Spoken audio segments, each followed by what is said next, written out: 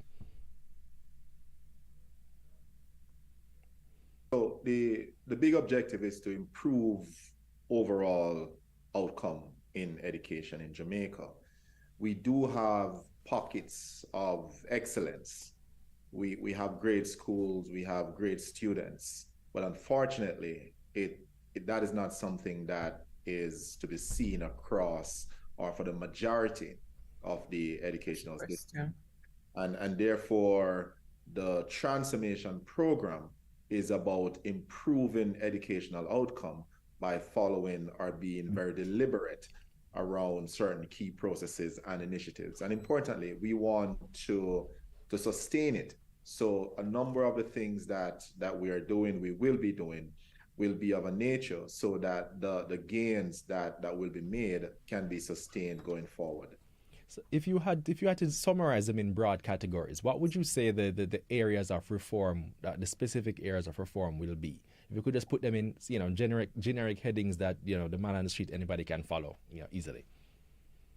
So there are 7 key pillars or aspects to be covered.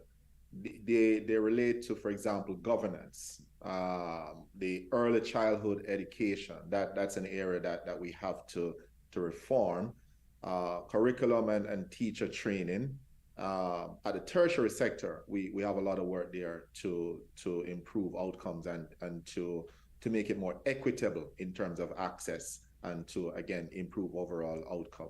TVET training, the area of infrastructure and technology, and obviously financing of education. So those are the big areas that the transformation program will touch on.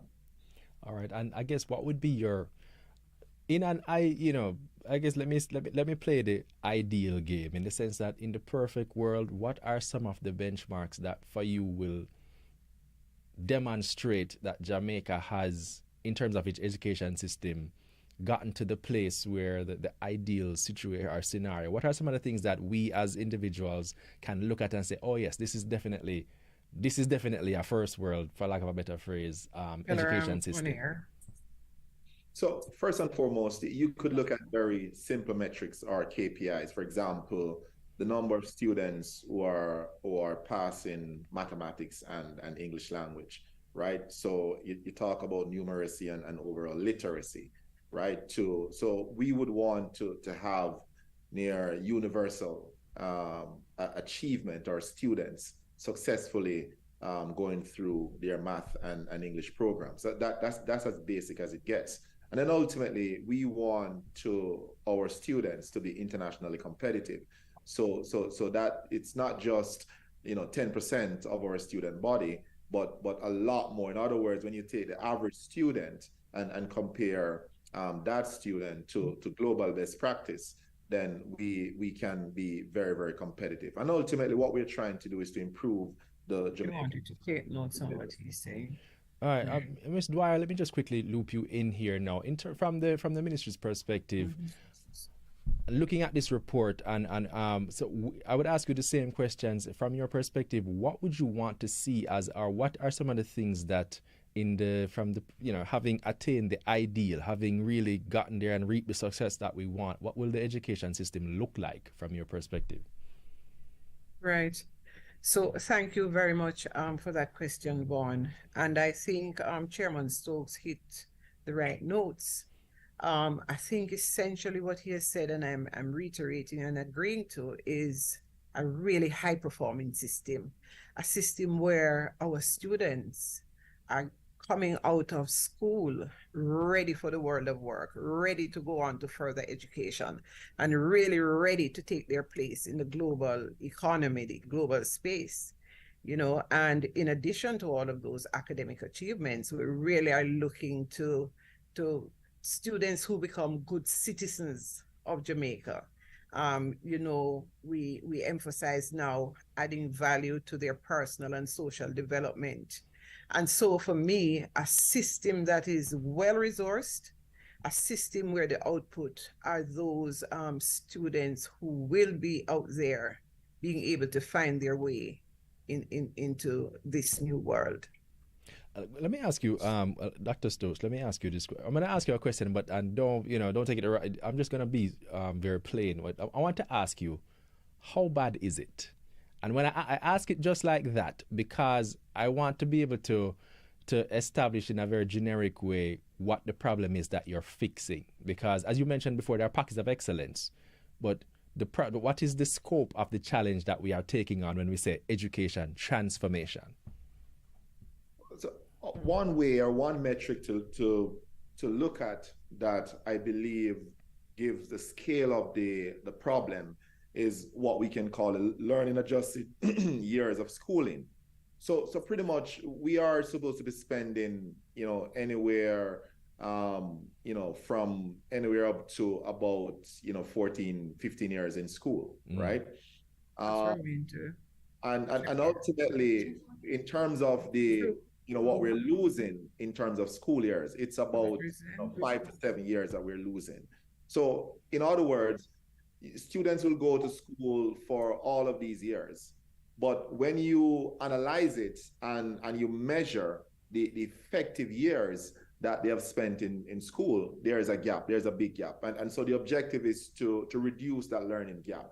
In other words, for each year to be more productive, so that if you spend 10 years in school, there's a 10-year return on your attendance in the classroom. And ultimately, as I indicated before, what we're trying to do is to produce better citizens, right? Citizens that can contribute to the national development and ultimately compete globally.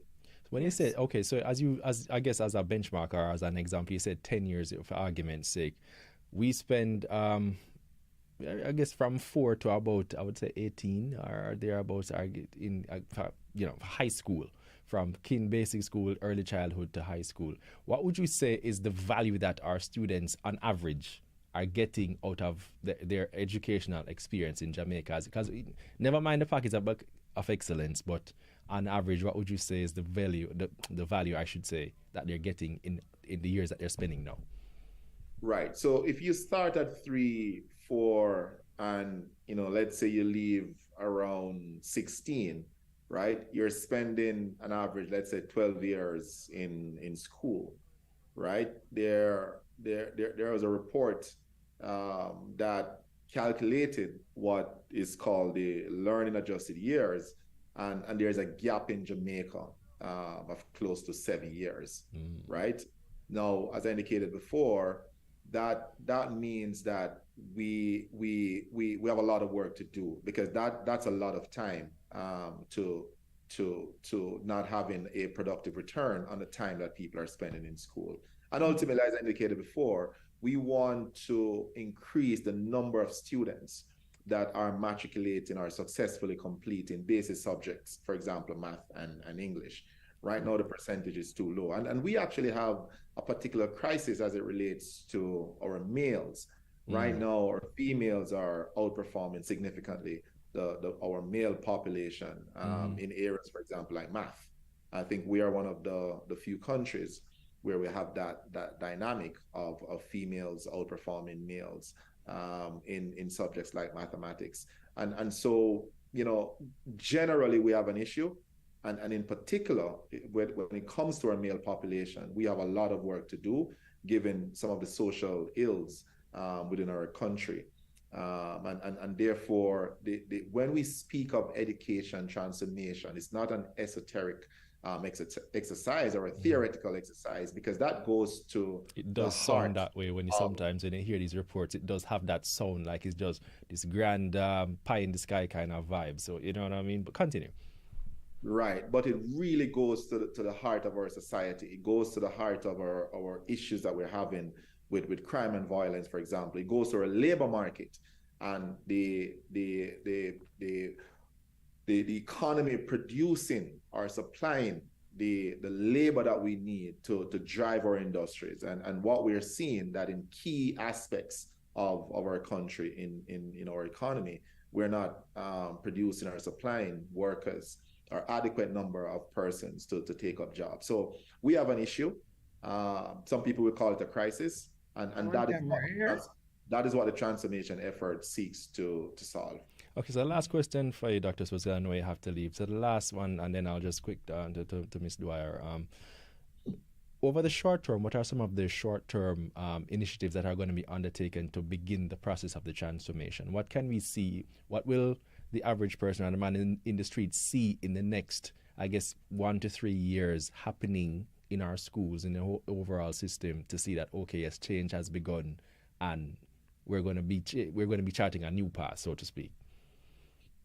Ultimately, what we want to do in terms of quick wins, we need to incentivize all of the key stakeholders, get everybody on board, professionalize or increase the level of professionalism within teaching. For example, our teachers need to be incentivized, need to be motivated, and ultimately, if we can get greater excitement there, then that would be a very, very good short-term outcome in terms of what we're doing. In terms of physical plant improvement in our physical plant is also something to look out for. Technology, greater involvement of technology within the teaching process, utilizing data to a greater extent to improve decision making at the ministry level, and also in terms of learning and aid, technology aiding the learning process for students. That's also something that we should look forward to within the near term in terms of results from the transformation effort. All right, just quickly to share online a comment really from Martha Louisa Corbett Bosch. She's saying that we're still missing the wide inclusion of foreign language and teaching. So I suspect Martha wants to see a lot more emphasis on foreign languages and language and that kind of thing. But I guess we'll have to bring you in another time and have a much longer conversation because of technical difficulties. But thank you so much for actually spending some time with us, talking to us. Really, really appreciate that. And good luck as you go on for the rest of the day. Have a good one. All right. Thank you. It was good to be here. Take care. All right. Ms. Dwyer, I'm over to you now. I want to, from transforming our education system, boy, that is a big, big, big task, you know what I mean? And when I think about it, it's very, I guess I get passionate because I know what we can be. I have seen the persons that we have produced, the kind of caliber of individuals Jamaica has produced all around the world. The persons, our homegrown academics go on to be fantastic all over the world. So I guess the idea now is, how do we bridge the gap to make sure that the person in the rural community, in the little classroom, can achieve the same levels of output as those persons in town who are going to the more quote-unquote prestigious schools? So give me from where you sit, what are you looking, when you look at this transformation exercise, what does it translate to for you? Right. Thank you so much for that, because you've hit on one of the key issues in the sector, which is a kind of dualism in our education system, where you have those that are doing exceedingly well and those that we really need to support to do much better. So for us, what it means is in one instance, and first of all, I must say to you that because it is such a big job, we have to tackle it from many angles, because we're talking about a system.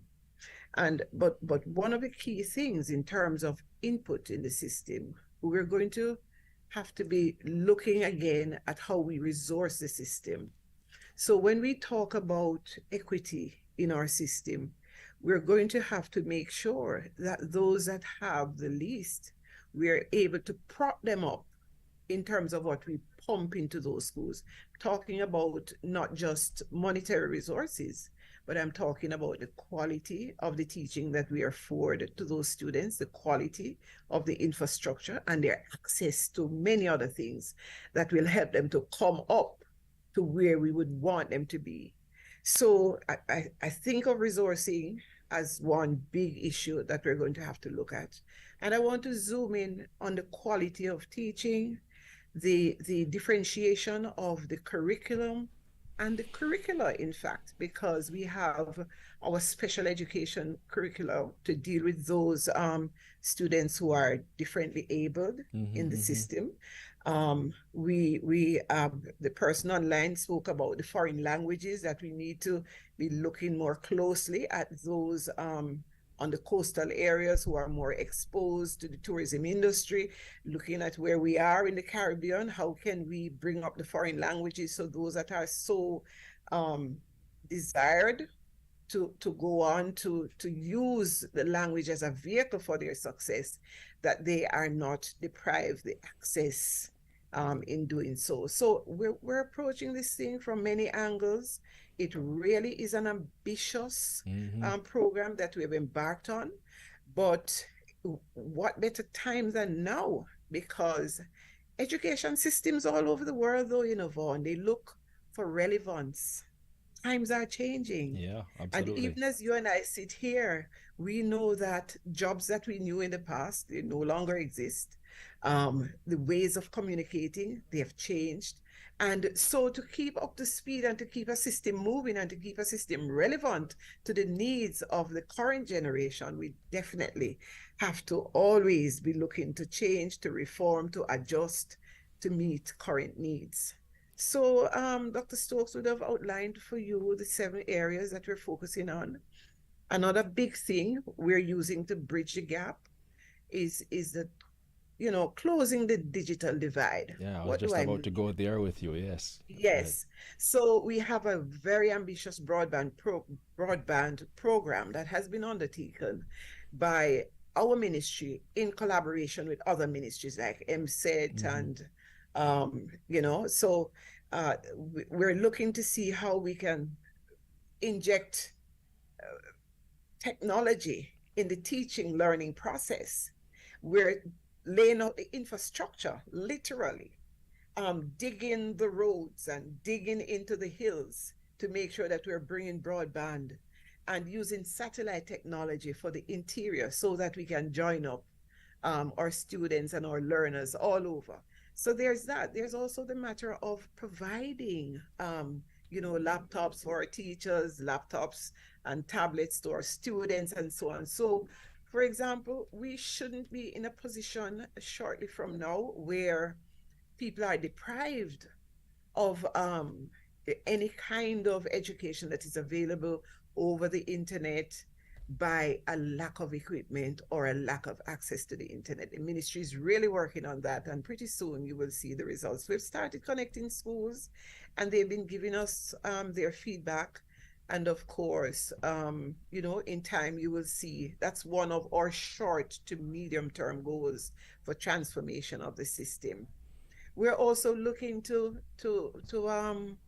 improve how we've done with the legislation to back up some of these changes that we want to make in the system. And so you know about the JTC bill that we're in Parliament with a joint select committee. But there are other things that we're looking at, the Code of Regulations, the Education Act, and so on.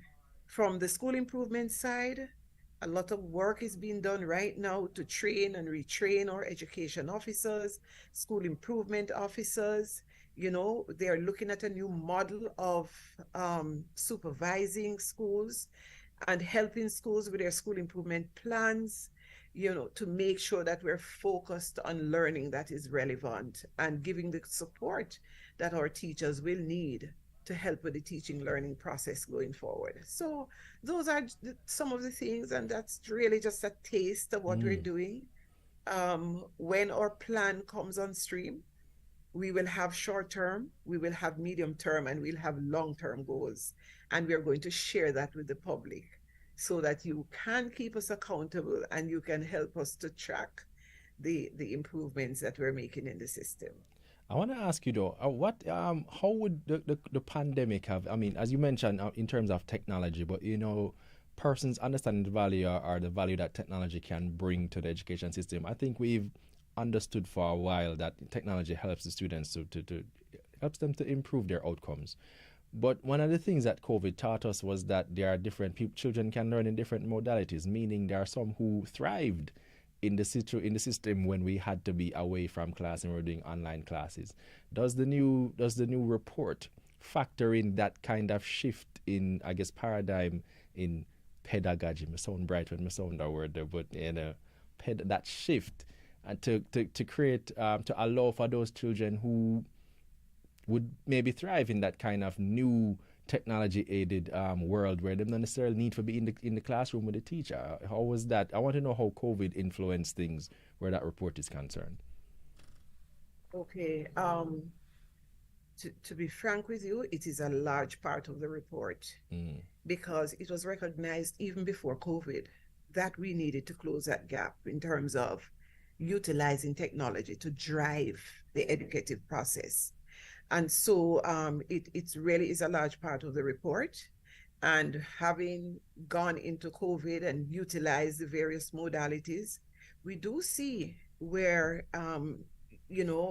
in terms of school of the future, there is need to take another look. There is an experiment right now with a school that is totally online. And as you know, we were not in the physical space for some time during COVID, and many of our schools survived. I can tell you that because I was at the inspectorate at the time, and we were able to get into virtual classrooms and watch pedagogy unfold in that setting, where teachers and I have to pause to congratulate our teachers because many of them made the shift. They were willing to make the shift. The students were happy. They jumped online and they were able to do and to interact and to relate and to use their cameras and some of them even use WhatsApp to do their lessons. So there was an eagerness, and I am foreseeing in the future where technology is really going to be king, as it were, in the teaching learning process going forward. So we're anticipating that, and that is why we're putting in the infrastructure and giving the support to our schools and bringing people into a kind of digital literacy so that never again do we want to know that there are some persons who are left behind because they can't join at using some kind of modality. So yes, I wanted to ask you,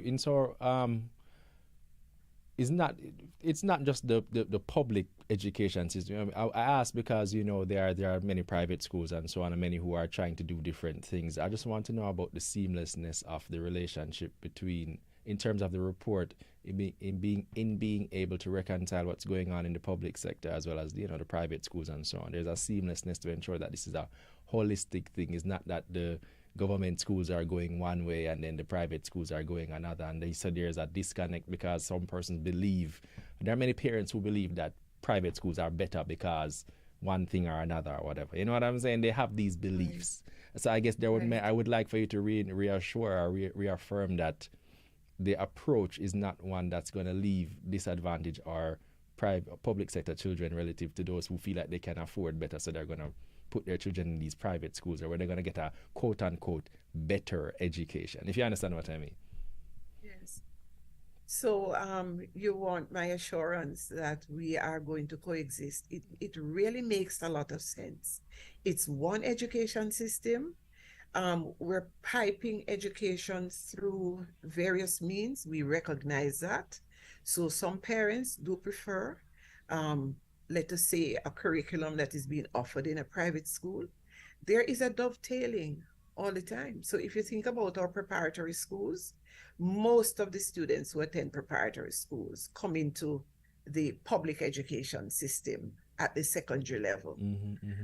We have far more work to do as it relates to the early childhood sector, because many of those little schools are community schools and they're privately owned. The government has taken over some of them, and we are working to do much more where that is concerned.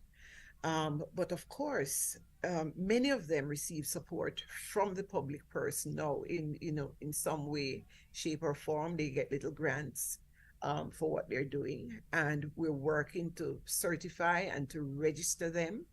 And you will see the work that we're doing in that area. That is one big area of recommendation, in the Pattison report. So you'll see the work that we're doing there. But of course, I just want to reiterate the point that you make. By whatever means our children are educated, they belong to us. And whatever is available in the public sector, we would like for those who operate within the private education sector to be able to access. So wherever possible, we have an independent schools section in this ministry, and we continue to work with them. So while we're not about to take over the sector, of course, we look out to see what are the gaps in the system, and wherever possible, we try to ensure that we support them.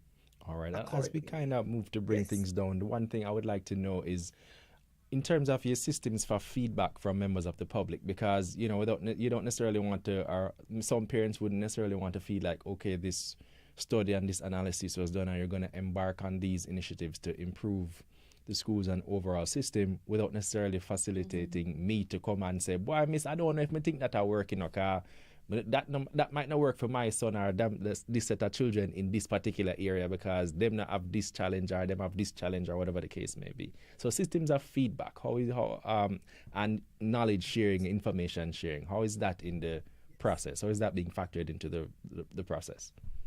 Yes, that's such an excellent question, and you may have been listening to us from where you are, Vaughn. So right now, well, let me just start from the beginning. You know that the report itself was built on an extensive system of consultation with stakeholders right across the country. Now, what we're doing is we're putting together an implementation plan with the aid of a consultant. Now, that consultant or that group of consultants, they've been in the field. They have met with the ministry's internal stakeholders. They've met with the ecumenical group. We have met with student leaders, teachers,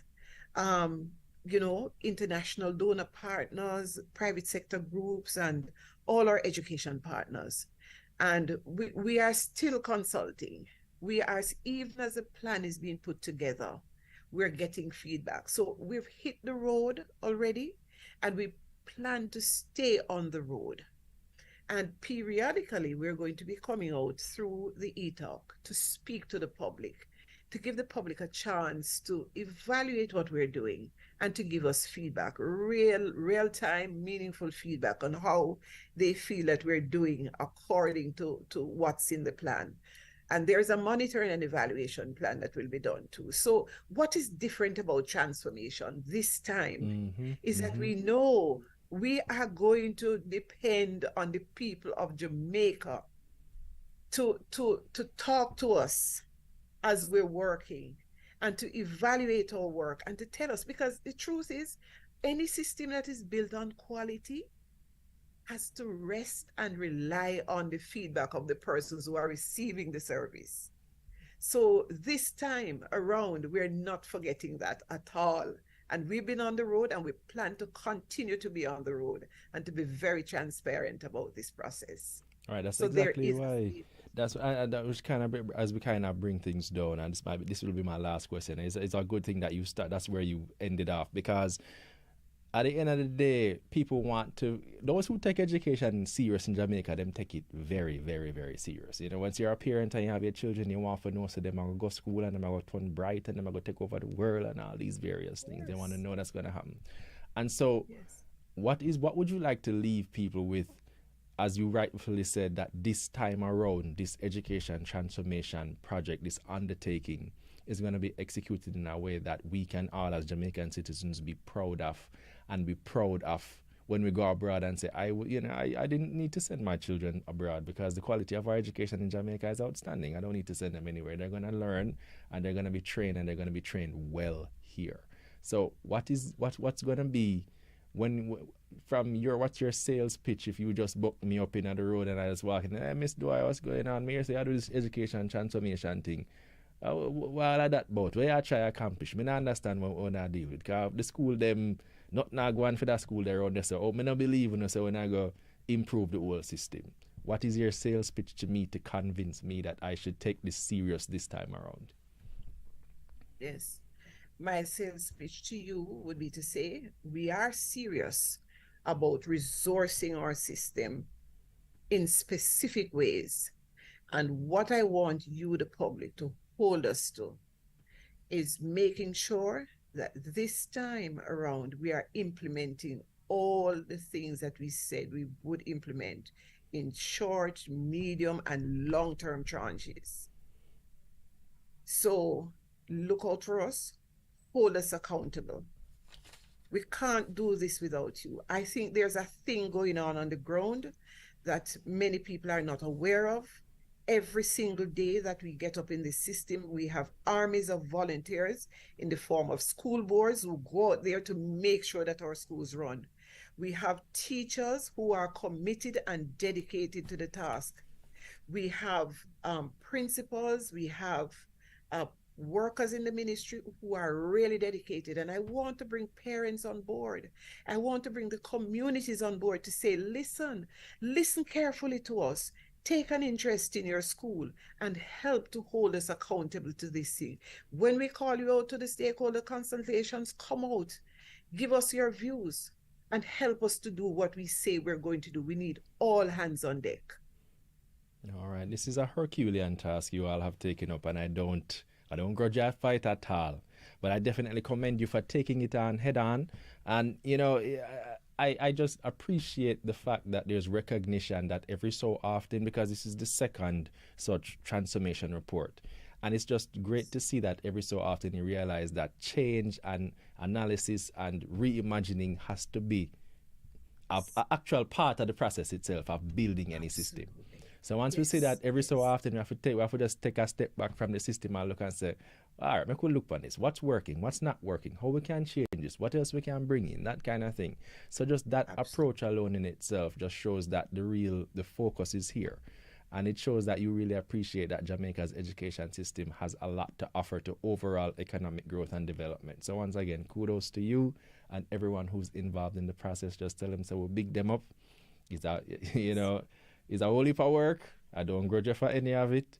But, you know, I would just like to send courage and energy and strength and all of that to all so you can get this job and do it well, because the beneficiaries will not necessarily be me. It'll be my children and their children and everybody else. So, and I'm sure we're really happy for that and we're grateful. So thank you for taking the time to talk with us. We really appreciate it. It's just been great. And thank you so much for taking time to share about this transformation initiative and what it actually entails. All right. This is where we're going to move to. Go ahead. Thank you so much, Vaughn. Thank you so much. And my final word is come on board with us.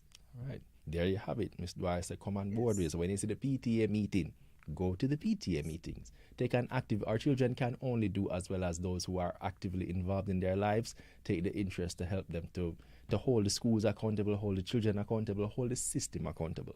So it depends on us as well. All right. So with that said, play your part. You know what I'm saying? I guess with that said, it's time for us to wrap. Thank you to everyone who tuned in, especially those of you who sent in questions and comments. Thank you to Martha Corbett-Barr, who sent a bunch of questions. I want to show you some of them. Let me just read them because you took the time to type them. I should definitely read them. She's saying we're still missing the wide inclusion of foreign language teaching and learning.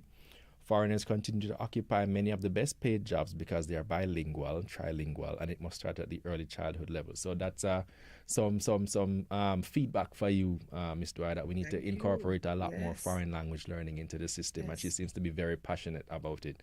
So thank you for that, Ms. Corbett-Barr. All right, people, and if you have a question and we didn't get to answer it in our discussion, not to worry. Jump in the comments, type what you want to type, leave us a message, we'll go through, and if we need to get you some information or answer something, we'll do that. All right, that's why we're here. We want to give you the right information. Now remember, our audience plays a major part in our show. So if there's anyone in particular you'd like us to have in studio, let us know. We'll try to have that person in studio as soon as possible. Don't forget to follow us on Facebook, Twitter, Instagram, and TikTok at Jamaica Information Service to see who will be in studio next. And while you're at it, definitely follow the Ministry of Education. Whole heap of things them are going on with. They're everywhere doing. I mean, you know, every time you see a school, that's the Ministry of Education at work. Every time you see the teachers, everything like that going on, there's a whole lot going on in the education sector. If you were paying attention to the earlier part of our show, you'd seen that there's lots of teachers and scholarships and all kind of things going on. So do yourself a favor, pay attention. At the very least, if you don't necessarily want to go to PTA meeting, you can put a follow-up on Instagram. And you're there already. You're there right now. Just follow the ministry and see what they're going on with. All right? Do this every week, live on Facebook and YouTube. I've been your host, Vaughn Davis, and this has been Studio 58A Live. Thank you again for joining us, and please have a wonderful rest of the day. Take care. Also to you, Miss Dwyer. See you. Take care. Thank you so much. All right. Bye-bye.